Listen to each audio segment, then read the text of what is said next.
अक्टूबर की शुरुआत में बिहार में चुनावों की तारीखों का ऐलान हो सकता है और इस वक्त बिहार में दो ऐसे फैक्टर हैं जिन्होंने चुनावी माहौल गर्म कर दिया है। प्रशांत किशोर और असदुद्दीन ओवैसी दोनों महागठबंधन के लिए बड़ी चुनौती बन गए। ओवैसी महागठबंधन में आना चाहते हैं, इसके लिए चिट्ठी पर चिट्ठी लिख रहे हैं, लेकिन अब तक आरजेडी और कांग्रेस ने इस पर चुप्पी साध रखी और उनके दरवाजे नहीं खोले। तो उधर प्रशांत किशोर ओवैसी को सीट शेयरिंग का ऑफर दे रहे हैं लगभग। तो चलिए इसी पर बात करते हैं। बिहार की 243 विधानसभा सीटों में 47 सीटें ऐसी हैं जहां मुस्लिम वोट निर्णायक भूमिका में। अकेले सीमांचल के 4 जिलों में 24 विधानसभा सीटें ऐसी हैं जहां करीब 47% मुस्लिम वोट हैं। तो एक तरफ तो प्रशांत किशोर की जनसुराज पार्टी जात पात और धर्म से ऊपर उठकर सिर्फ विकास को फोकस करके वोट मांग रही है, तो वही मुसलमानों के रहनुमा बनकर ओवैसी सीमांचल में वोट मांग रहे हैं। ऐसे में ओवैसी और पीके की एंट्री के बाद बिहार के मुस्लिम वोटों का क्या होगा, सवाल यही है। और इसी में आज अड़ी में हम जिन सवालों को पूछने जा रहे हैं, जिन मुद्दों पर बात करने जा रहे हैं, बिल्कुल सीधे हैं वो सवाल। क्या बिहार में पीके और ओवैसी तेजस्वी और महागठबंधन के लिए सबसे बड़ी चुनौती साबित होंगे? बिहार के 17% मुस्लिम वोट का क्या होगा, वो किसकी तरफ जाएगा? आज की अड़ी में इसी पर बात करेंगे, लेकिन इस पर बात करने के लिए मेरे साथ एक बड़ा पैनल है। मेरे साथ बीजेपी, कांग्रेस, एआईएमआईएम और जनसुराज, इन तमाम पार्टियों के प्रवक्ता हैं। लेकिन आज हमारे जो सबसे बड़े मेहमान हैं वो हैं असदुद्दीन ओवैसी। टीवी 9 से बातचीत की है उन्होंने, खास बातचीत की है। पहले सुन लेते हैं असदुद्दीन ओवैसी क्या कह रहे हैं और उसके बाद चलते हैं अपने पैनलिस्ट के पास। ओवैसी साहब, मैं यहां पर दिल्ली में बैठा हुआ हूं, लेकिन ओवैसी साहब बिहार में हैं। मिशन बिहार शुरू हो गया है एआईएमआईएम का, इसकी चर्चा यकीन जानिए दिल्ली तक है। अच्छा, ये बात हर किसी को पता है कि 2020 के विधानसभा चुनावों में आपकी पार्टी को 5 सीटें हासिल हुई थीं, जो कि एक बड़ी कामयाबी थी। और बाद में 4 जो विधायक हैं आपके, वो आरजेडी में चले गए। आप खुद ये कह रहे हैं कि आरजेडी ने आपके विधायकों को खरीद लिया और आज की तारीख में आरजेडी वाले महागठबंधन में आप 6 सीटों की उम्मीद लगा रहे हैं, 6 सीटें आप डिमांड कर रहे हैं। और महागठबंधन का अभी तक जो रुख नजर आ रहा है, कोई हामी उसके लिए भरी नहीं गई है। तो अगर महागठबंधन की तरफ से, तेजस्वी यादव की तरफ से आपकी मांगों को नहीं माना जाता है, तो क्या आप अकेले चुनाव लड़ेंगे? एआईएमआईएम अकेले चुनाव लड़ेगी? देखिए, कई जिम्मेदार लोग हमारे बिहार के अध्यक्ष अख्तर ईमान साहब के पास आकर मिले और उनसे शिकायत की कि असदुद्दीन ओवैसी अलायंस करके चुनाव लड़ना नहीं चाहता, वो अपनी लीडरशिप में ही काम करना चाहता है। अच्छा, तो ये बात अख्तर साहब ने हमसे कही। हमने अख्तर ईमान साहब कहा कि भाई आप उनसे कहिए कि वो लिख कर लाएँ, उस लेटर का पूरा कंटेंट वो लिख कर लाएँ और आप साइन करके दे दीजिए लालू प्रसाद यादव साहब को। उन्होंने दे दिया।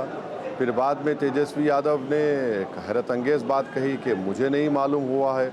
अरे भाई, जब घर में आपके पिता हैं तो पिता बड़ा है या बेटा बड़ा होता है? तो खैर वो घर का मामला है। तो हमने उनको भी लेटर लिख दिया और उसमें साफ कह दिया कि हमको 6 सीट दीजिए, 5 तो हम जीत चुके थे। अगर आप सत्ता में आते तो हमको मंत्री पोस्ट मत दीजिए। हम सिर्फ ये डिमांड कर रहे हैं कि सीमांचल में एक डेवलपमेंट काउंसिल बनाया जाए और कम्युनल और फाशिस्ट फोर्सेस को आप रोकिए, कोई कम्युनल राइट ना हो। अब अगर वो फैसला नहीं लेते हैं, वो उनकी मर्जी, लेते हैं उनकी मर्जी, मगर कम से कम बिहार की जनता को और सीमांचल की जनता को ये पता तो चल चुका है कि कौन बीजेपी को और नीतीश कुमार को रोकना चाहता है और कौन उनको दोबारा सत्ता में लाना चाहता है। तो अभी तक यानी एआईएमआईएम के आपके इस ऑफर को तेजस्वी यादव ने एक्सेप्ट नहीं किया है, हामी नहीं भरी?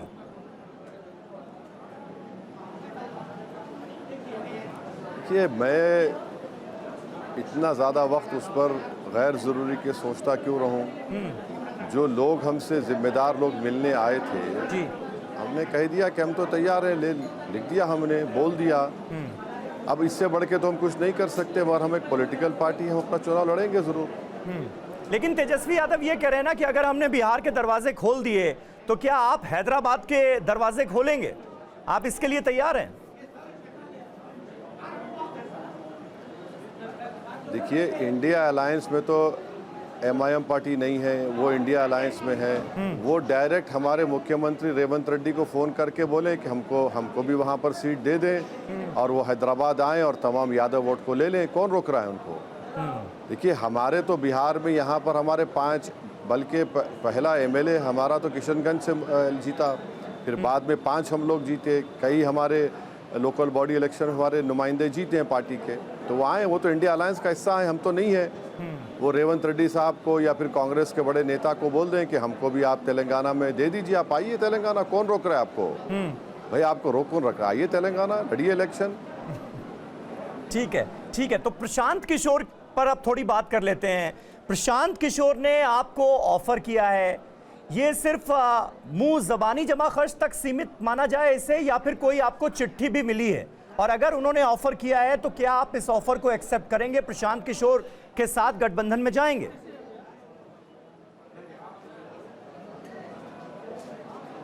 ये आपसे किसने कहा कि जनाब प्रशांत किशोर साहब से इस तरह के कोई ऑफर आया है?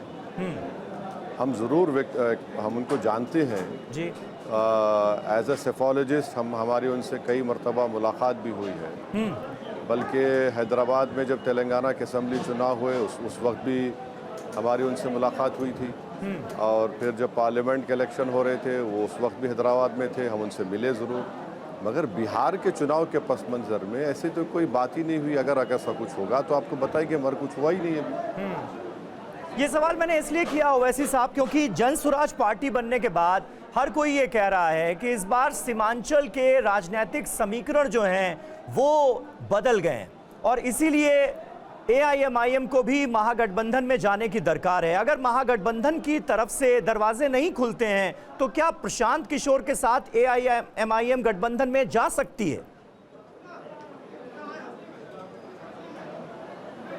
देखिए, एक बात जब दरवाज़ों को खुलने की बात है, जब अल्लाह सुब्हाना व तआला चाहेगा तो वो दरवाजे, हर दरवाजे अल्लाह खोल देगा ना। तो अल्लाह की ज़ात बहुत बड़ी है, और politics is the art of impossible. तो अभी से स्पेकुलेट करना, तो मैं तो आपको बिल्कुल सही कह रहा हूँ कि ऐसे कोई बातचीत नहीं हुई है। हाँ, हम उनको जानते हैं, शुरू से मुलाकात हमारी हुई है, मगर बिहार के इलेक्शन के पस मंज़र में अभी तक कुछ बातचीत नहीं हुई। तो आपने कोई डेडलाइन रखी है महागठबंधन के लिए? आप कह रहे हैं प्रशांत किशोर से कोई बात नहीं हुई है, कोई ऑफर भी नहीं आया है। महागठबंधन के लिए आपने कोई डेडलाइन रखी है क्या, कि भाई इस तारीख तक हम इंतजार करेंगे और नहीं तो फिर उसके बाद हम अपना फैसला ले लेंगे? नहीं, देखिए, हमसे जो लोग उम्मीद एक्सपेक्ट कर रहे थे, उम्मीद कर रहे थे जी, वो हमने पूरा कर दिया। अब इससे ज़्यादा हम कुछ भी नहीं कर सकते। वो खुद मुख्तार हैं अपने पार्टी और अपने अलायंस का फ़ैसला लेने के लिए, हम खुद मुख्तार हैं अपनी पार्टी का फ़ैसला लेने के लिए। तो अब हम किसी के फिराक में बैठे तो नहीं रह सकते ना। वो तो एक इश्क में होता है लड़का लड़की के, लिए सियासत है, इलेक्शन हमारे सामने है, तो हम तो अपनी चुनाव की तैयारी शुरू कर दिए हैं, आगे बढ़ रहे हैं। और हम जो पैगाम दे रहे हैं कि सीमांचल से इंसाफ हो, हम ये पैगाम दे रहे हैं कि बिहार में हर समुदाय का, चाहे अपर कास्ट हो, ईबीसी हो, यादव समाज हो, दलित समाज में पासवान हो, मांझी हो, इन सब का नेता है। अगर 19% बिहार के मुसलमानों का कोई सियासी नेता बनेगा, लीडरशिप बनेगी, तो इससे देश मजबूत होगा, सबसे बड़ी माइनॉरिटी को एक ताकत मिलेगी, जमहूरियत में और यकीन बढ़ेगा, संविधान मजबूत होगा। हर समुदाय का नेता होगा, भूमियार का होगा, ब्राह्मण का होगा, राजपूत का होगा, अग्रवाल कम्युनिटी का होगा, यादवों का होगा, मगर मुसलमान समाज नहीं। आप सिर्फ वोट डालने की मशीन है, वोट डाल के घर में बैठ जाइए। तो फिर हम देख रहे हैं 50-60 साल में क्या क्या नहीं हो गया बिहार में। तो देखिए, ओवैसी साहब कहते हैं कि मुस्लिमों का नेता क्यों ना हो, और मुस्लिमों का नेता बनने की कोशिश करने के लिए क्या महागठबंधन में जाने की कोशिश कर रहे हैं असदुद्दीन ओवैसी और उनकी पार्टी। प्रदीप भंडारी हमारे साथ बीजेपी से जुड़ चुके हैं, अजय उपाध्याय कांग्रेस पार्टी से जुड़ चुके हैं, सैयद असीम वकार हमारे साथ असदुद्दीन ओवैसी की पार्टी एआईएमआईएम से ज्वाइन कर चुके हैं, और पवन वर्मा हमें ज्वाइन कर रहे हैं इस वक्त जन स्वराज पार्टी के प्रवक्ता। आप सभी का स्वागत है। भाई अजय उपाध्याय जी, क्यों नहीं खोल रहे अपने दरवाजे महागठबंधन के ओवैसी जी के लिए? चिट्ठी पे चिट्ठी लिखे जा रहे हैं वो, और देखिए उनकी भी यहाँ पे तस्वीर इस वक्त चली गई, लाइट चली गई लग रहा है। असीम वकार के पास चलते हैं। असीम वकार, महागठबंधन के साथ गठबंधन क्यों करना चाहते हैं भाई आप लोग? इतना क्यों बेकरार हैं, चिट्ठी पर चिट्ठी लिख रहे हैं, दरवाजे पे ढोल बजा रहे हैं?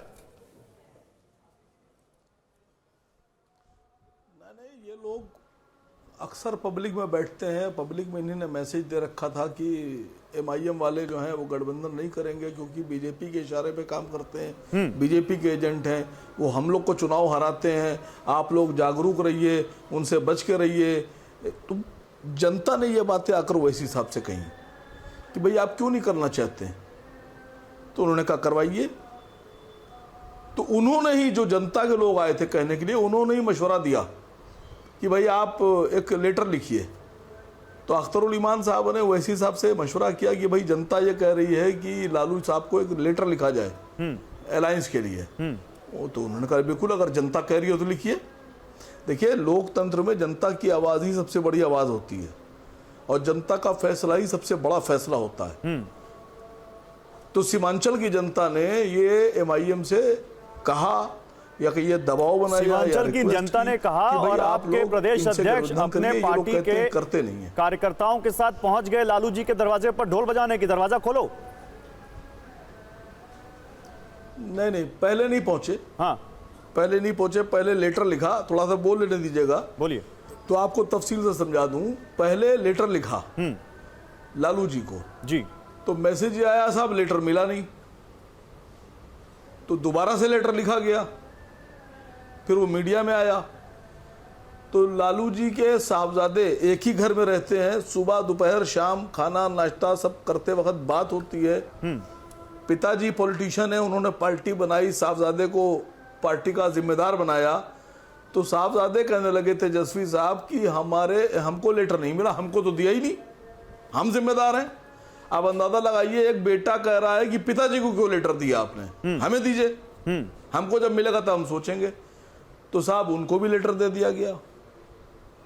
तो उन्होंने कहा कि साहब हमको लेटर मिला नहीं, हमसे जब बात करेंगे तब सोचा जाएगा। तो जब ये हुआ कि साहब पिता को लेटर दिया, नहीं मिला, फिर पिता को लेटर दिया, फिर हमको नहीं दिया, फिर उनको लेटर दिया गया। तो जब उसके बाद भी कहा गया कि हमको नहीं पता है, तेजस्वी बोले हमको नहीं सुनने में आया है, हमारे पास कोई लेटर नहीं आया है, तब नगाड़ा लेकर उनकी कान के पर्दे को खोलने की कोशिश की गई कि भाई अब तो तुम्हारे दरवाजे पे नगाड़ा बजा रहे हैं, अब तो तुम्हारी कान के पर्दे खुल जाएंगे, अब तो तुम्हें सुनाई पड़ेगा। तो पूरे बिहार ने सुन लिया, पूरे बंगाल ने सुन लिया, पूरे झारखंड ने सुन लिया, मध्य प्रदेश ने सुन लिया, उत्तर प्रदेश ने सुन लिया, पूरे भारत ने सुन लिया, तेजस्वी जी ने नहीं सुना। तो ठीक है, यही पूछ लेता हूं मैं। खाली ये बात जो समझने वाली बात ये है गौरव भाई, हाँ, कि जब आप सब सुन रहे हो, आप नहीं सुन रहे, तो इसका मतलब यह है कि आप जो इल्जाम लगा रहे थे कि एमआईएम गठबंधन नहीं चाहती है, बीजेपी के इशारे पे काम करती है, तो अब यह साफ हो गया है कि तेजस्वी की पार्टी, लालू जी और उनके लोग गठबंधन नहीं चाहते हैं। इल्जाम बीजेपी का नहीं, और कांग्रेस पार्टी चाहती है, एमआईएम पे वो लोग लगाते हैं और कांग्रेस बोलते हैं। इंडिया गठबंधन की बड़ी पार्टी, सबसे बड़ी पार्टी कांग्रेस पार्टी चाहती है। नहीं, एक मिनट, मैं अभी इनसे पूछ रहा हूं, सैयद असीम वकार से। अजय जी, अभी आपके पास आ रहा हूं। कांग्रेस पार्टी चाहती है असीम भाई? देखिए, इंडिया गठबंधन में नहीं, इंडिया गठबंधन में हम लोग नहीं हैं। इंडिया गठबंधन ने जो चुनाव लड़े उसमें भी हमको नहीं रखा। इंडिया गठबंधन ने कभी हमको दावतनामा नहीं भेजा। इंडिया गठबंधन ने कभी हमसे मशवरा नहीं किया, हमारी राय नहीं जानी। तो हम तो इंडिया गठबंधन में नहीं है। हमने तो जो भी काम किया वो जनता के कहने पर, जनता की डिमांड पे किया है। ठीक है, जनता के कहने पर। अब जनता को फैसला करना है कि अगर जनता के मशवरे का सम्मान अगर नहीं करेंगे, हाँ, तो भी जनता जवाब ये आपने देखिए एकदम पॉलिटिशियन वाली लकीर खींच दी है, एकदम धर्म संकट में फंसाने वाली बात कहती है और हंस के मुस्कुरा रहे हैं प्रोफेसर उपाध्याय, जिसको आप टीम भी कहते हैं, वो आपके दरवाजे पर खड़ा है, आपके गठबंधन के नेता के दरवाजे पर खड़ा है कि भाई हम आएंगे तुम्हारे साथ, बीजेपी के खिलाफ चुनाव लड़ेंगे, नहीं हम टीम भी, और आप लोग उनको हटा नहीं रहे। कौन कहता है कि टीम भी नहीं है? ये उसी तरह टीम भी नहीं है जैसे चुनाव आयोग टीम भी नहीं है भाजपा का। अरे टीम भी होते तो आपके पास आते क्या? अग्रवाल साहब पूरी का बहुत सारा बात उन्होंने आरोप भी लगा दिया है, तो जरा मैं उनका जवाब दे दूं। टीम भी नहीं है उसी तरह जिस तरह चुनाव आयोग भाजपा का टीम भी नहीं है आजकल। ये उसी तरह टीम भी नहीं है जैसे ईडी, सीबीआई, आईटी जो है भाजपा का कोई टीम नहीं है। अरे भाई, मान न मान मैं तेरा मेहमान। भाई, जब आपने जो है जो सीमांचल का क्षेत्र में जो पिछली बार खेल किया, जिसके कारण कहीं ना कहीं जो है सरकार बनने में थोड़ी बहुत चूक हुई, वो सबको पता है। आप भाजपा के इशारे पर सीमांचल से आपका क्या लेना देना? हैदराबाद में तो कुछ बनता नहीं है, तेलंगाना में तो कुछ कर नहीं पाते हैं, आप सीमांचल चले गए। अभी जो बेकार साहब ने कहा, बकार साहब ने जो बात कही, बकार साहब जितनी भी बात आप कर रहे हैं, नगाड़ा बचा लिया, काले कान के पर्दे फट गए तेजस्वी जी के, क्या ये समझौता करने का ये शब्द होता है क्या? किसी से प्रेम मांगने का ये अंदाज होता है क्या? ये तो स्पष्ट दिखा रहा है कि आप भाजपा के इशारों पर एक विक्टिम कार्ड खेल रहे हैं। मुस्लिम समाज को ये दिखाने का प्रयास कर रहे हैं कि देखिए देखिए, मैं तो गया था, मैं तो चाहता था कि भाई आपके पास आरजेडी और कांग्रेस जो है हमको साथ ले ले। अरे भाई, सिक्के अरे लेकिन अजय उपाध्याय, आप मान तो रहे ना कि सीमांचल में खेला कर दिया था इन्होंने, फिर कर देंगे, नुकसान किसको होगा? सुनिए ना, थोड़े बहुत लोग उस समय जरूर इनके इशारों पर भटक गए थे। हाँ। उत्तर प्रदेश में लोगों ने भूल सुधार कर ली, अब अन्य राज्यों में भूल सुधार कर ली, सबको समझ में आ गया। प्रदीप यादव मुस्कुरा रहे हैं। प्रदीप यादव, मजा आ रहा है ना? इनको बुलाते प्रदीप यादव, मजा आ रहा है ना? सॉरी, प्रदीप भंडारी, प्रदीप यादव मेरा एक दोस्त है, उसका नाम मेरे जुबान पे आ गया, प्रदीप भंडारी, आपको मजा आ रहा है ना कि देखिए एक पार्टी जो मुस्लिमों की नुमाइंदगी करती है, वो एक पार्टी जो MY के वोट के समीकरण के दावे करती है, दोनों आपस में लड़ रहे हैं। अच्छा लग रहा है आपको? ये बढ़िया हो गया इलेक्शन, मुस्लिम वोट बढ़ गए। देखिए गौरव जी, ये तो आज आपके शो पे स्थापित हो चुका है कि AIMIM असली बी टीम कांग्रेस पार्टी की है। हाँ। क्योंकि जो पहले कांग्रेस से हाथ जोड़ के कह रही अलायंस कर लो, अलायंस कर लो, अलायंस कर लो, तो कल तक जो आरोप लगते थे आज स्थापित हो चुका है कि कांग्रेस ने AIMIM को फील्ड किया है। पर बड़ी बात क्या है? बड़ी बात यह है कि तेजस्वी यादव का गठबंधन ये मानता है कि अगर इन लोगों की सरकार आएगी तो 85% बिहार का समाज का चीफ मिनिस्टर नहीं बन सकता, क्योंकि इनके समय से सिर्फ और सिर्फ इन्हीं के परिवार का चीफ मिनिस्टर बनेगा। अब अगर ये प्रशांत किशोर और ओवैसी अलायंस कर लेते हैं तो 87% बिहार के समाज का चीफ मिनिस्टर नहीं बन सकता, क्योंकि ये तो सिर्फ मुसलमान को चीफ मिनिस्टर बनाएंगे। तो बिहार के हर समाज को प्रतिनिधित्व देने का काम अगर कोई कर रहा है तो सिर्फ एनडीए नीतीश कुमार, प्रधानमंत्री नरेंद्र मोदी जी कर रहे हैं। इसीलिए अति पिछड़ा, दलित, SC सब हमारे साथ में है। इनके साथ में सिर्फ और सिर्फ इनकी दो जाति, वो भी पूरा नहीं है। देखिए, इनको ये जो तस्वीर, अगर आपको याद होगा, जब राहुल गांधी ने अपनी भ्रष्टाचार बचाओ यात्रा करी थी, घुसपैठिया बचाओ यात्रा करी थी, तो ये एक मंदिर के पास से नहीं गए थे, ये मौलवियों के पास में जाके हाथ इन लोगों ने जोड़ा था। तो आज ये भी मानते हैं इनको सिर्फ मुसलमान वोट मिल रहा है। अब यादव वोट भी इनके पास में नहीं है। और मैं कहना चाहता हूं क्यों। बेलागंज उपचुनाव में क्या हुआ था? बेलागंज उपचुनाव के अंदर जहां सबसे ज्यादा मुस्लिम और यादव आते हैं, वहां से एनडीए जो है वो उम्मीदवार बना। अब मुझे बताइए, अगर हमारा तो नेता क्लियर है, नीतीश कुमार और प्रधानमंत्री नरेंद्र मोदी जी के नेतृत्व में, अरे कांग्रेस ने अपना अधिवेशन कर लिया, अभी तक तेजस्वी यादव को मुख्यमंत्री पद का उम्मीदवार नहीं डिक्लेयर कर पाए। पूरा का पूरा इन लोग कह रहे हैं, तेजस्वी यादव तो कह रहे हैं कि मैं ही मुख्यमंत्री फेस हूं, उन्होंने तो बोल दिया भाई, ऐसे करवा तेजस्वी जी ने तो कह दिया। अच्छा ये बताइए, प्रशांत किशोर क्या कह रहे हैं? वो तो कह देंगे मैं चांद पे पहुंच, अरे वो तो कह देंगे मैं चांद पे पहुंच जाऊंगा, थोड़ी विश्वास नहीं। प्रदीप भंडारी, चलिए ठीक है, आपने ओवैसी के बारे में बोल दिया, तेजस्वी यादव के बारे में बोल दिया, अब जरा प्रशांत किशोर के बारे में तोलिए। पवन जी बैठे हैं, उन्होंने ऑफर किया ओवैसी को, अगर ये मिलते हैं तो नुकसान होगा? अरे देखिए, प्रशांत किशोर जी एक मीडिया क्रिएशन है, और ये पवन जी बहुत सीनियर है, उनकी मैं व्यक्तिगत बहुत इज्जत करता हूं, हम सब इनका सम्मान करते हैं, पर वो गलत पार्टी के अंदर है। जब नतीजे आएंगे तो ये नोटा के बराबर वोट लेके आएंगे। और प्रशांत किशोर तो हर दिन अपनी बात, कभी कहते हैं कि मैं अकेले लड़ूंगा, अब पता है कि जमानत जब्त होने वाली, तो ओवैसी जिनके 90% से ज्यादा सीटों पे नोटा के बराबर वोट आए थे, उनसे अलायंस की बात कर रहे हैं। तो ये सबको पता है कि इनको सिर्फ वोट बैंक का वोट मिलने वाला है, और इन सबको पता है सरकार एनडीए की बन रही है, इसीलिए छोटा मोटा कुछ बचा कुछ है उसमें ये सब। ठीक है पवन जी, बिल्कुल, एक मिनट। 75 लाख बिहार की महिलाओं में 10,000 रुपए उनके खाते में डालने वाले, और ये क्या बात कर रहे हैं, मुस्लिम वोट एकजुट कर लो, यादव वोट एकजुट कर लो, ये सिर्फ और सिर्फ लोगों को बांटने की बात कर रहे हैं। ठीक है, अरे ये वही है जिनकी कभी आपने सेवाएं ली थी, वही पोल स्ट्रेटेजिस्ट हैं, ऐसे मत बोलिए। एक क्रेडिट उनको जाता है कभी आपको सरकार में लाने का, जिताने का, ऐसे। लेकिन एक मिनट अभी बहुत देर हो गई। 10 सेकंड पे जवाब देना जरूरी है ना गौरव भाई, 5 सेकंड ना 5 सेकंड आपने क्योंकि कहा है देखिए, भारतीय जनता पार्टी प्रधानमंत्री नरेंद्र मोदी जी के नेतृत्व के अंदर जीती आई है। 1000 स्ट्रैटेजिस्ट आएंगे, 1000 स्ट्रैटेजिस्ट जाएंगे। मोदी जी 14 में भी प्रधानमंत्री हैं, थे 19 में भी थे, 24 में भी थे, ली तो थी ना सेवा, ये तो फैक्ट है ना, ये तो फैक्ट है ना, सेवा तो ली थी भाई, सेवा तो ली थी ना, फैक्ट तो है ये। लेकिन अब उसमें आप क्रेडिट दीजिए ना दीजिए। पवन भाई, पवन सर बहुत सीनियर है। पवन जी, मुझे ये बताइए, क्या जनसुराज को अब ये लग रहा है कि अकेले नैया पार नहीं लगेगी, अकेले नहीं जा पाएंगे चुनाव में, इसलिए अब चलो जो भी है, जिसको कोई नहीं पकड़ रहा है, जिसको महागठबंधन अपने साथ नहीं ला रहा है, बीजेपी के साथ वो आएंगे नहीं वैचारिक मतभेद देखते हुए, तो चलो हम ही इनको साथ ले आते हैं, कुछ तो फायदा हो जाएगा?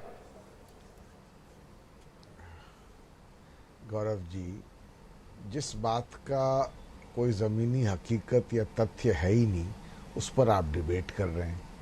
हमने तो ना ओवैसी जी से कोई बात की है, ना हमें करने की जरूरत। सर, प्रशांत किशोर का ऑन तो रिकॉर्ड पहली बात तो मैं ये स्पष्ट कर दूं, हमारे पास बाइट है उनकी। क्या बयान वो बताइए, इशारे में यही कह रहे हैं सर। क्या इशारा कहा बताइए, क्या कहा है बताइए। आप चाहते तो मैं प्ले कर देता हूं बाइट। क्या कहा है आप बताइए। चाहते तो मैं बाइट प्ले कर देता हूं, चला दीजिए पीछे, प्ले करिए, चला दीजिए। प्ले कर। अपने आप को मुसलमानों का रहनुमा बताते हैं। अगर उनको मुसलमानों की इतनी ही चिंता है तो जनसुराज अपनी ओर से घोषणा कर रहा है कि जहां पर वो मुसलमानों को टिकट देंगे वहां पर जनसुराज मुसलमान नहीं लड़ाएगा। अब बताइए सर, ये आप तो इतने बड़े सर देश की राजनीति समझते हैं, बिहार में कौन है जो मुस्लिमों को टिकट दे रहा है, मुस्लिमों का रहनुमा खुद को बता रहा है, सीमांचल में लगातार वो कर रहा है? ये क्या तेजस्वी जी के लिए ऑफर था? अब मैं आपके असल मुद्दे पर आता हूं। जी। जो आपने प्ले किया, संयोगवश मैं उस वक्त वहीं था भी जी, तो मैं आपको पहले तो सीधा जवाब देता हूं। ये चिट्ठियों का जो सिलसिला चल रहा है ना, नगाड़े तक बात आ गई। इस चिट्ठियों के सिलसिले में सारे मुसलमान को डाकिया बनाया जा रहा है, और असल में हकीकत यह कि उनको एक टेलीग्राम चला गया है, और टेलीग्राम जनसुराज से गया है, और जनसुराज से टेलीग्राम ये नहीं किया है कि आप इनसे या उनसे गठबंधन कीजिए। उस टेलीग्राम में 2-3 बातें लिखी हैं। एक तो ये जो अचेत अवस्था में तेजस्वी यादव और आरजेडी समझते हैं आश्वस्त होकर कि मुसलमान उनका बंधुआ वोट बैंक है, इस जमीन पर बिल्कुल तितर बितर हो रहा है। दूसरी बात, बिहार में इस समय जाति, धर्म, मजहब से उठ करके एक नई चेतना से एक आग लग गई है बदलाव के लिए। उस बदलाव की आंधी में इन सब पार्टियों का कोई वजूद नहीं रहेगा। आप चाहे इस बात को अभी माने या 2 महीने बाद मानेंगे। जनसुराज ने पहले कहा है, ऐलान करके कहा है कि न तो हम किसी के साथ प्री पोल अलायंस अगर ऐसा है, नहीं मैं अब सर मेरा काउंटर क्वेश्चन लीजिए, पवन वर्मा जी मेरा काउंटर क्वेश्चन लीजिए। अगर ऐसा है, इतनी आंधी आ रही है जनसुराज की कि कोई नहीं बचेगा, बीजेपी और कांग्रेस जैसी देश की जो सबसे दिग्गज पार्टियां वो नहीं बचेंगी, तो फिर आपको मुस्लिमों के रहनुमा बनने वाली पार्टियों की जरूरत क्यों पड़ रही है भाई? भाई मैं आपको कुछ समझा रहा हूं, आप शायद समझने की कोशिश नहीं कर रहे, मैं फिर चेष्टा करता हूं। वो जो आपने वक्तव्य अभी प्ले किया, मुझे हैरत होती है कि आप उसका मतलब नहीं समझ सके। वो उस संदर्भ में कहा गया था कि आरजेडी लालू यादव के डर से हिंदू वोट बैंक बनाओ और बीजेपी के डर से मुस्लिम वोट बैंक बनाओ। ये राजनीति बहुत पुरानी घिसी पिटी चल रही है बिहार में। आज उस राजनीति के इक्वेशन को शॉर्ट सर्किट कर दिया है जनसुराज ने। ये कह करके कि कोई कौम हो, कोई जाति हो, मुसलमान नहीं, देखिए बोलने दीजिए, आखिर में आए हैं, बीच में टोकिए मत। कोई भी जाति, कौम हो, कोई भी वर्ग हो, कोई भी समाज है, हाँ कोई भी समाज हो, वो बदलाव चाहता है, बुनियादी परिवर्तन चाहता है। वो चाहता है कि बिहार देश का अब सबसे गरीब और सबसे पिछड़ा प्रदेश न रहे। बिहार में रोजगार हो, बिहार में शिक्षा हो, बिहार में स्वास्थ्य हो, बिहार से पलायन जाए। अब ये जो मुद्दे हैं, जो विषय है, ये हिंदू मुसलमान के विषय है ही नहीं। तो मुसलमान भी देख रहा है कि आरजेडी के संरक्षण में वोट बैंक के जरिए अब स्थिति क्या है। नहीं पवन जी, क्योंकि टीवी में देखिए सर इतना टाइम नहीं है, थोड़ा कम समय में आपको अपनी बात समझानी पड़ेगी। आप ये कह रहे हैं कि ये जो बयान था प्रशांत किशोर का, सर आप ही से काउंटर क्वेश्चन है, आप ये कह रहे हैं ये बयान आरजेडी के लिए था? मैं जवाब देता हूं ना सीधा, आप सुन लीजिए। आरजेडी के लिए था, आप ये कह रहे हैं? पहले तो आपने ओवैसी नहीं गौरव जी क्लियर कर दें जरा जल्दी से। बोलूंगा, पैनल पे चुप बैठूंगा। बोलिए। नहीं, मैं क्लियर करके जवाब दे रहा हूं। आप मुझ पे आखिरी में आए, ओवैसी जी से पहले आखिरी में तो किसी के पास तो आखिरी में मैं बोल रहा हूं तो आपको समय का दिया है, सबसे ज्यादा क्या बात है, क्या बात है? नहीं तो मैं अपनी बात पूरी कर रहा हूं। वो जो हमने पवन जी बोलते एक मिनट पवन जी सीनियर आदमी है, थोड़ा 10 सेकंड और देते हैं, थोड़ा 10 सेकंड और देते हैं, फिर आ रहे हैं प्रदीप जी आपके पास। पवन जी 10 सेकंड में क्लियर कीजिए। पवन जी आगे से एक मिनट, दोनों लोग रुक जाइए, बीजेपी कांग्रेस दोनों लोग रुक जाइए। जनसुराज से पवन जी आज पहली बार डिबेट में आए हैं, थोड़ा सम्मान करते हैं, 10 सेकंड और देते हैं। पवन जी 10 सेकंड में क्लियर कीजिए सर। ये सब बहुत उत्तेजित हो रहे हैं क्योंकि सबको ही लपेट में ले लिया जनसुराज ने। 40 सीट की बात की प्रशांत किशोर ने मुसलमानों के लिए, जबकि आरजेडी ने उनको उससे कहीं कम दी थी। दूसरी चीज उन्होंने कहा कि अगर मुसलमान का भला चाहते हो तो जहां से मुसलमान खड़ा हो दूसरी पार्टी से ना खड़ा हो। आप आरजेडी से पूछिए कि वो अगर ओवैसी साहब की पार्टी लड़ाती है तो वो लड़ेंगे उसके खिलाफ। हम तो सीधी बात कह रहे हैं, ये बांटने की जो राजनीति चल रही है, मुसलमान को मुसलमान के खिलाफ, मुसलमान को हिंदू के खिलाफ। और जहां तक प्रदीप भंडारी की बात है, देखिए वो बिल्कुल टिपिकल प्रवक्ता है, मेरे मित्र हैं, अच्छे हैं, प्रवक्ता के रूप में ठीक है। इनका नोटा के बराबर आएगा। यहां ये हालत हो रही है कि एनडीए इस समय बिहार में तीसरे नंबर पे है, इनको हकीकत नहीं मालूम है। अरे सर प्रदीप भी कभी आप सारी इससे बढ़ के सर्वे करते थे, लेकिन प्रदीप बताइए, जवाब दीजिए। आज तक बिहार में हुई नहीं है, जंगल राज के बाद इनको पता ही नहीं। प्रदीप जवाब दीजिए, फिर अजय जी आ रहा नहीं है कुछ। प्रदीप जवाब दीजिए, इनको पता नहीं। अब मेरा निवेदन, मैं आदरणीय पवन जी को सुन रहा था। मैं कह रहा हूं आप इस डिबेट की क्लिप को रिकॉर्ड करिएगा गौरव जी। मैं भी यहां बैठा हूं, पवन भाई भी यहां बैठे हैं, आप भी यहां बैठे हैं। पूर्ण बहुमत की एनडीए की सरकार बनेगी और 99% सीटों के अंदर इनका नोटा के बराबर वोट आएगा। अब मेरी बात सुनिए, मैं चाहता हूं आज ऑन रिकॉर्ड पवन जी माफी मांगे इस देश से, पर आपके शो पे शर्त लग गया ने दलितों को चोर बोला, शर्त लग गया। प्रशांत किशोर जी ने एक दोस्तों में शर्त लगने वाली है, को चोर बोला। पर जो आदमी यहाँ पे जनस्वराज जी का ना बहुत सीरियस बात है, क्या जनस्वराज के प्रशांत किशोर ने दलितों को एक इंटरव्यू में चोर बोला? देश के दलितों को, बिहार के दलितों को चोर बोलते हो आप लोग, और आप यहाँ पे बिहार की बात कर रहे हो? कैसी बात कर रहे हैं पवन जी, हंस के आप? बिहार के दलितों का अपमान होता है, आप उनको चोरों से जोड़ते हो। एक चारा चोर है आरजेडी वाला, जिन्होंने गरीबों की जमीन हड़प के जो है अपना पूरा की पूरी लैंड लिया रोजगार के बदले में। एक ने चारा चोरी करी, एक ने जमीन घोटाला किया, और आप जाके आप जो है दलितों को चोर बोल रहे हो। और अभी तक पूरे शो में आपने माफी नहीं मांगी, ना इसका जिक्र किया है। और आप क्या बात करोगे सर्व समाज की? यहाँ पे प्रशांत किशोर जी यहाँ पे अलग अलग इफ्तार करते हुए जा रहे हैं, और आप बोल रहे हो कि आपको बिहार के युवा की पड़ी है। अगर युवा की पड़ी होती ना तो विकास की बात करते, मुसलमान नहीं करते आप। नहीं, एक मिनट पवन जी, आपके जैसा सीनियर व्यक्ति, इतना सज्जन व्यक्ति, यहाँ दलितों को चोर बोला जा रहा है। पहले वैनिटी वैन के अंदर पत्रकारों के साथ में मिसबिहेव किया गया था, उपचुनाव के अंदर नोटा के बराबर आपके वोट आए, और आप हंसगुल रहे। 14% ग्रोथ रेट पे एनडीए लेके आई, आपको तो हमारी तारीफ करनी चाहिए।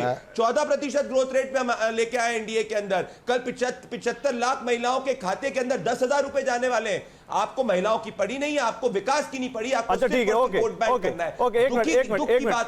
इधर एक सवाल है, जवाब तो देने दीजिए। हाँ बोलिए, जवाब तो देने दीजिए, बोलिए पवन, जवाब देने दीजिए। मैं प्रदीप भंडारी से वैसे उलझता नहीं हूं, क्योंकि बहुत ही निम्न स्तर की बात करते हैं, दलितों को चोर बुला दिए। अंबेडकर जी हमारे आइकॉन हैं, गांधी जी हमारे आइकॉन हैं।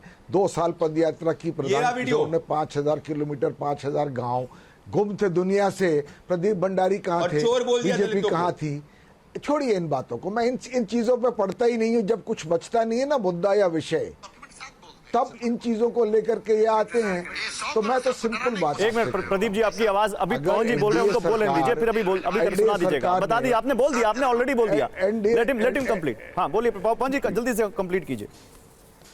जब मैं जल्दी बोल रहा हूं, एनडीए सरकार इतनी ही कामयाब होती तो मैं 3-4 सवाल पूछ करके खत्म कर देता हूं बात। आज 20 साल से वहां पर एनडीए की सरकारें, बीच में आरजेडी से मिल गए थे नीतीश कुमार, पर 20 साल से है। आज क्यों है ये सत्य कि बिहार देश का अब भी 30 साल के बाद सबसे गरीब प्रदेश है? आज क्यों ये सत्य है कि आज बिहार सबसे पिछड़ा देश है, प्रदेश है देश में? आज क्यों है कि बिहार में सबसे कम प्रतिबंध आए हैं? आज क्यों है कि बिहार से सबसे ज्यादा पलायन है? हिंदू मुस्लिम मस्जिद मंदिर, क्या कह रहे हैं, क्या कह रहे हैं अजय जी? मैं सीधी बिहार जो है टॉप 3 ग्रोथ रेट एक मिनट नहीं, प्रदीप भंडारी अभी आपका समय नहीं है। प्रदीप भंडारी अभी आपका समय नहीं है। प्रदीप भंडारी अभी समय नहीं है। 14% ग्रोथ रेट है। ये ABC जो है मुद्दों से भटकाने के लिए। अच्छा, आप अरे आपने नया फॉर्मूला दे दिया। एक मिनट, और सी टीम आप कह रहे हैं ये भी उनकी सी टीम है। इनसे उलझता नहीं। तो ये दोनों में अभी कंपटीशन चल रहा है कि कौन बी है। बहुत बी बन के आए। एक मिनट पवन जी, आपका हो गया टर्न। अभी कांग्रेस के प्रवक्ता अजय उपाध्याय का टर्न है। एक मिनट, आप सब लोग रुक जाइए। अजय उपाध्याय, आप कह रहे हैं कि ये सी टीम है। बिहार की जनता देख रही है कि मुद्दों से भटका करके ये बी और सी में आपस में कंपटीशन है कि भाजपा के कौन ज्यादा प्लांटेड उत्तराधिकारी बनेगा। लेकिन सच्चाई ये है, जिस तरह प्रधानमंत्री जी A+B² का फॉर्मूला देते हैं, उसी तरह इनका भी A+B+C का फॉर्मूला इस बार बिहार की जनता 0 करने वाली है। अच्छा, अगर वो सी टीम है, एक minute Ajay Upadhyay counter question लीजिए। अजय उपाध्याय काउंटर क्वेश्चन लीजिए। अगर ये सी टीम है तो फिर ये बीजेपी नेताओं के खिलाफ भ्रष्टाचार के आरोप क्यों लगा रहे हैं? ये जेडीयू के मंत्रियों के खिलाफ भ्रष्टाचार के आरोप क्यों लगा रहे हैं? ये नीतीश कुमार के मंत्रियों के खिलाफ आरोप क्यों लगा रहे हैं? अरे भाई साहब, उसी तरह जिस तरह से हमारे जो है बी ओवैसी जी जा रहे हैं लेटर पत्र लेकर कभी आज तक गठबंधन बना है? महागठबंधन में कभी रहे हो? वो क्या दिखाना चाहते हैं? ये दिखाना चाहते हैं कि देखो भाई, हम तो मुसलमानों के बहुत हितैषी हैं। बिहार में जो सही पूछिए, अल्पसंख्यक का, गरीब का, पिछड़ा का, दलित का, कमजोर का कोई शुभचिंतक है। फिर वही बात, आप लोग अच्छा, लोकतंत्र में कैसे रहनुमा तय होता है? लोकतंत्र में रहनुमा कैसे तय होता है अजय जी? अजय जी, लोकतंत्र में रहनुमा कैसे तय होता है? रहनुमा जनता तय करती है ना। रहनुमा जनता तय करती है ना। नहीं, बहुत अच्छा जवाब दिया आपने, जनता तय करती है। अच्छा बताइए, सुनिए, पिछली बार कांग्रेस के पास कितने मुस्लिम विधायक थे बताइए जरा। अभी 1 to 1 पूछ लेते हैं। पिछली बार 4 विधायक थे, 5 विधायक थे कांग्रेस के पास। अरे भाई, जो भी है 4 थे, 5 थे। नहीं, अरे जो भी है, कैसे नंबर नहीं पता आपको अपनी पार्टी का? आपको अपनी पार्टी का नंबर नहीं पता? अरे सुनिए ना भाई, ऐसे नहीं, पहले बताइए कांग्रेस पार्टी के पास कितने विधायक थे पिछली बार? ठीक है, 4 विधायक 4 थे। और AIMIM के पास कितने विधायक थे? कितने जीत के आए थे? 3 थे। AIMIM के कितने जीत के आए थे? अरे सुनिए, कैसे जवाब दीजिए। AIMIM के कितने जीत के आए थे? सुन लीजिए ना, भाजपा ही बताइए, भाजपा में जो लोग सर, मैं अभी आपसे आपने कहा कि इनका कुछ वोट बैंक नहीं है। 2020 में ओवैसी के कितने विधायक जीत के आए थे बताइए जरा? मुस्लिम विधायक थे बताइए, 5। गौरव भाई सुनिए ना, गौरव भाई, जितने लोगों में मैंने बीच में डिस्टर्ब नहीं किया। नहीं, तो आप मुद्दे पे बात नहीं कर रहे। 4 विधायक आपके जीत के आए, 5 उनके जीत के आए। आपसे ज्यादा मुस्लिमों ने विधायक उनको दिया और आप उनको खारिज कर रहे हैं सिरे से। सेंटेंस तो पूरा हो जाने दो भाई, वही तो मैं भी बोल रहा हूँ। इन लोगों के बीच तो आप नहीं, आपको दिक्कत है। आप भी डी टीम में है क्या भाजपा की? हाँ, जो आपसे सवाल पूछे वो बी टीम, सी टीम, डी टीम, ई टीम बनाते रहिए। वहां ओवैसी विधायक निकाल रहे हैं, बताइए। सुनिए 10 सेकंड दीजिए हमें। ओवैसी जहां से लड़े और जहां से उनके वो लोग जो 4 विधायक जीते थे, वो कहां है? किस पार्टी के साथ खड़े हुए? और पहले भी वो कहां थे? वो इन्हीं पार्टी के साथ थे। हमारे लोग को भटका कर, बहला फुसला कर ले गए थे। यदि ऐसा नहीं है तो भाजपा जिनको ले जाती है वो सही है। भाजपा ले जाती है तो भाजपा का वो आदमी हो जाता है। हमारे यहाँ गया तो गलत है। अरे मैंने तो पूछा ही नहीं सही हो गलत, मैंने तो ये बोला ही नहीं। किसने बोला गलत सही? मैं तो पूछ रहा हूँ बीजेपी, मैं तो ये पूछ रहा हूँ पिछली बार ओवैसी की पार्टी के कितने विधायक जीते थे और कांग्रेस के कितने जीते थे। मैंने तो ये सवाल अभी आपसे पूछा ही नहीं कि आप किसको ले आए, किसको ले आए। ओवैसी के पार्टी के नहीं थे, ओवैसी के पार्टी नहीं थे। वो हमारे लोग थे, अंतिम में भटक गए थे। मजबूरी में उनको जो है वहां वोट का इक्वेशन बदल गया, जिसके कारण उनको जीत हुई। उन्हें रियलाइज हुआ कि गलती हो गई, वो हमारे साथ आ गए, आज हमारे साथ है वो। तो इनको पेट में दर्द इसलिए हो रहा है कि अब उनकी वो चाल नहीं चलने वाली है। जहां तक प्रशांत किशोर जी की बात है, ठीक है, पवन जी बहुत वाकई सीनियर है, उनका मैं भी सम्मान करता हूं। लेकिन जब आप डिबेट में होते हैं तो सबका एक समय होता है, डिबेट को डिबेट की तरह ही लेना चाहिए। बिल्कुल सही बात है। जहाँ भ्रष्टाचार का मुद्दा है, महंगाई का मुद्दा है, बेरोजगारी के मुद्दे हैं, इसी पर तो हम लड़ रहे हैं। आप आइए साथ हमारे। नहीं, लेकिन रुकिए, वो साथ में आएंगे, आप कहाँ साथ ले रहे हैं? भाजपा के साथ ही कहाँ साथ ले रहे हैं? लेकिन एक मिनट, जो साथ आना जा रहा है उसको तो साथ ले नहीं रहे। अब आप रुक जाइए, आपने कहा डिबेट का एक टाइम होता है। देखिए अभी बहुत देर से असीम वकार बैठे हैं, उनकी पार्टी का टाइम है। अब दो कट्टर को थोड़े एक साथ रखें। नहीं, ओवैसी देखिए, ओवैसी की पार्टी के प्रवक्ता बहुत देर से बैठे हैं। एक मिनट, असीम वकार, सैयद असीम वकार, देखिए क्या कह दिया कांग्रेस पार्टी ने? कोई वजूद ही नहीं है, उन्हीं के लोग थे और उन्हीं के पास चले गए, वो ये साफ कह रहे हैं। उत्तर प्रदेश और ये वो पार्टी, देखिए ये वो गठबंधन है। एक मिनट अजय भाई, ये वो गठबंधन है जिस आप लोग बीजेपी पर आरोप लगाते हैं ये ऑपरेशन लोटस करते हैं, इन्होंने तो आपके ऊपर ऑपरेशन लालटेन कर दिया। 5 में से 4 विधायक तोड़ के चले गए और आप कह रहे हैं कि फिर भी उसी पार्टी से कि भाई हमें दे दो, 6 सीटें दे दो हमें।